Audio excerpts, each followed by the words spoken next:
Assalamualaikum warahmatullahi wabarakatuh. Perkenalkan, nama saya Reski Wahyu Permadi, NIM 2104001140079 dari Prodi PGSDC 2021.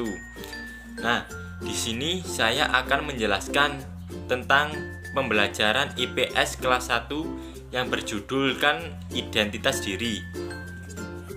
Nah, apakah kalian tahu apa itu identitas diri? Identitas diri adalah segala informasi tentang diri kita sendiri. Contohnya, nama kita, alamat kita, umur kita, tinggi badan kita, berat badan, dan lain-lainnya. Contohnya, hai, nama saya Reski, umur saya 19 tahun, tinggi saya 177 cm. Saya berasal dari Malang. Selain itu, juga ada identitas keluarga. Identitas keluarga adalah identitas tentang keluarga kita. Contohnya, aku mempunyai keluarga. Ada ayah, ada ibu, dan mempunyai kakak laki-laki. Ayahku bernama Agus. Tinggi badan ayahku 160 cm. Umur ayahku 50 tahun. Ibuku bernama Siti. Tinggi ibuku 156 cm. Umur ibuku 48 tahun. Lalu kakakku bernama Apis. Tinggi kakakku 170 cm. Umur kakak aku 22 tahun. Selain itu, juga ada tentang identitas kerabat. Contohnya kakek, nenek, teman, paman, dan lain-lainnya. Nah, itu adalah contoh-contoh dari identitas diri. Sekarang, ayo coba siapkan kertas dan pensil lalu tuliskan identitas diri tentang kalian. Nah, itu tadi penjelasan dari Pak Guru mengenai materi identitas diri. Sekarang, mari kita bersama-sama menyimak video tentang identitas diri berikut ini.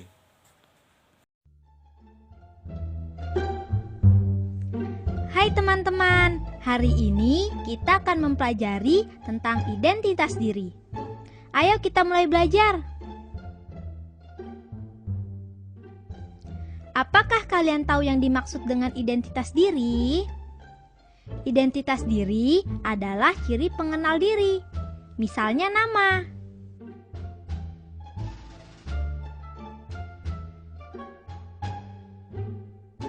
Pertama kali kamu lahir, ayahmu mendaftarkanmu agar bisa memiliki akte kelahiran. Pendaftaran bisa dilakukan di loket pelayanan kependudukan kelurahan atau loket pelayanan kependudukan kecamatan. Selain itu, pendaftaran bisa juga dilakukan di loket pelayanan suku dinas kependudukan dan pencatatan sipil kota atau kabupaten administrasi, atau loket pelayanan dinas kependudukan dan pencatatan sipil provinsi. Identitasmu ditulis dalam kartu keluarga dan akte kelahiran. Anak kelas 1 seperti kalian hanya memiliki kartu keluarga, akte kelahiran, dan kartu pelajar. Dan ketika kamu sudah berusia 17 tahun, barulah kamu bisa memiliki kartu tanda penduduk atau KTP. Setiap orang pasti punya nama. Kalian juga pasti memiliki nama. Kita bisa mengenal seseorang dari namanya. Nama diberikan oleh orang tua saat kita lahir. Masih ingatkah kalian saat pertama kali masuk sekolah? Pertama kali masuk sekolah, kamu, teman, dan guru akan saling berkenalan. Dengan berkenalan, penghuni kelas akan terjalin keakraban. Sekarang kita akan mencontohkan cara berkenalan ya. Hai, namaku Kenzi. Nama lengkapku Kenzi Kusuma Bakti Walidina. Aku seorang anak laki-laki, lahir di Jakarta 15 April 2005. Aku tinggal di Jalan Serua Raya, RT 1, RW 2, nomor 3. Bagaimana? Mudah bukan cara berkenalan? Dari contoh tadi, pada saat berkenalan, kalian menyebutkan nama, jenis kelamin, tanggal lahir, dan alamat.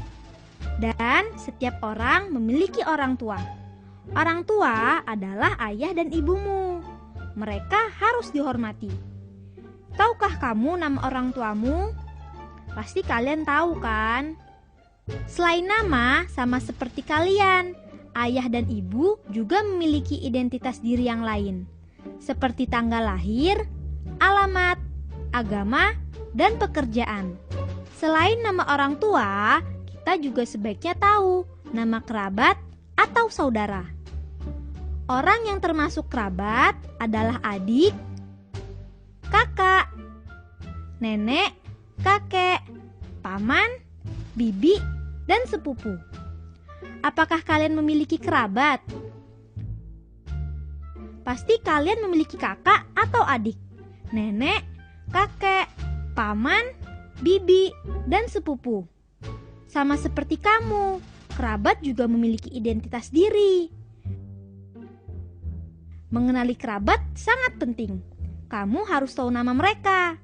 Mengenali mereka membuat hubungan keluarga makin erat. Pengalaman hidup. Apakah yang dimaksud dengan pengalaman hidup? Pengalaman hidup adalah peristiwa yang dialami oleh seseorang. Kamu tentu mempunyai pengalaman hidup. Ada pengalaman yang kamu alami bersama keluarga dan kerabat. Mungkin pengalamanmu tidak jauh berbeda dengan pengalaman temanmu. Ada pengalaman bersama keluarga yang kalian alami bersama ayah, ibu, dan kakak. Ada pengalaman yang menyenangkan dan menyedihkan. Pengalaman dapat dibuat jadi cerita. Pasti kalian memiliki banyak kejadian yang kalian alami bersama ayah. Misalnya memancing di sungai, berjalan-jalan ke taman, atau pergi ke museum. Selain dengan ayah, kalian juga pasti memiliki banyak kejadian dengan ibu. Misalnya membantu ibu memasak, menemani ibu berbelanja, dan berjalan-jalan bersama ibu. Selain dengan ayah dan ibu, ada banyak pengalaman dengan kakak atau adik. Misalnya bermain bersama-sama, bersenang bersama, belajar bersama, dan masih banyak lagi. Pengalaman lainnya yang pasti pernah kalian alami ialah pengalaman dengan kakek, nenek, paman, dan bibi.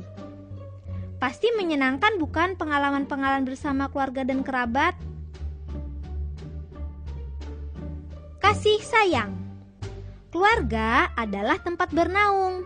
Sesama anggota keluarga harus saling mengasihi dan saling menyayangi. Ayah dan ibu sangat menyayangi anak-anaknya. Tahukah kalian contoh kasih sayang orang tua kepada anaknya? Ayah dan ibu bekerja keras agar anaknya bisa sejahtera. Keduanya sangat menyayangi keluarga. Ayah merupakan kepala keluarga. Dia adalah tumpuan keluarga, bekerja mencari nafkah agar keluarganya sejahtera. Ayah juga mendoakan anak-anaknya agar mereka berguna bagi keluarga, bangsa, dan agama. Selain ayah, ibu juga sangat sayang kepada anaknya. Ibu mewakili ayah di rumah. Ibu berjasa besar bagi keluarga. Ibu mengandung, menyusui, dan mengasuh kita. Ibu juga mengajarkan kita beribadah dan berperilaku baik. Ibu mendidik anaknya agar menjadi orang saleh dan berbakti. Wah, luar biasa ya kasih sayang ayah dan ibu kepada anaknya. Ayah dan ibu sangat berjasa kepada kita. Jadi hormati, patuhi, dan jangan pernah melawan mereka. Salah satu cara kita menunjukkan bakti kepada mereka dengan cara rajin belajar dan beribadah. Selain dengan orang tua, kita juga hidup bersama saudara dan kerabat. Saudara dan kerabat termasuk anggota keluarga. Sesama anggota keluarga harus rukun dan saling berkasih sayang. Kakak dan adik harus rukun dan saling menyayangi. Keduanya tidak boleh bertengkar dan berkelahi. Sesama saudara harus saling menyayangi dan saling membantu. Kalian juga harus saling mengingatkan satu sama lain jika salah satu di antara kalian melakukan kekeliruan. Bagaimana? Menyenangkan bukan hidup rukun bersama saudara? Hidup rukun dan saling menyayangi akan terasa menyenangkan. Sebaliknya, jika anggota keluarga selalu bertengkar, bercerai-berai, dan tidak saling mengenal satu sama lain.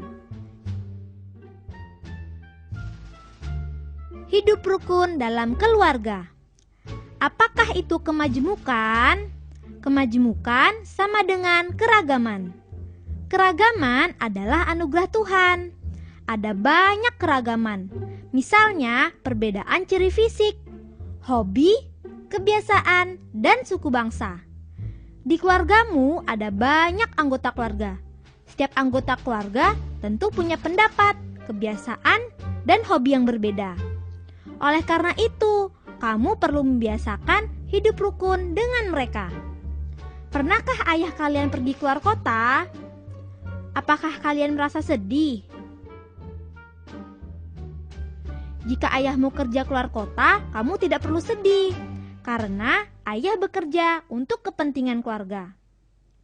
Kamu sebaiknya membantu ibu menyiapkan keperluan ayah selama di luar kota.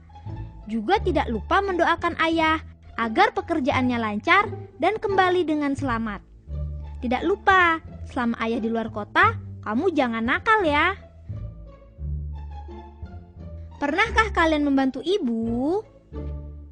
Jika ibumu sedang sibuk, maka ayah dan kamu harus membantu meringankan pekerjaan ibu. Misalnya, saat kerabat kalian dari jauh akan datang ke rumah.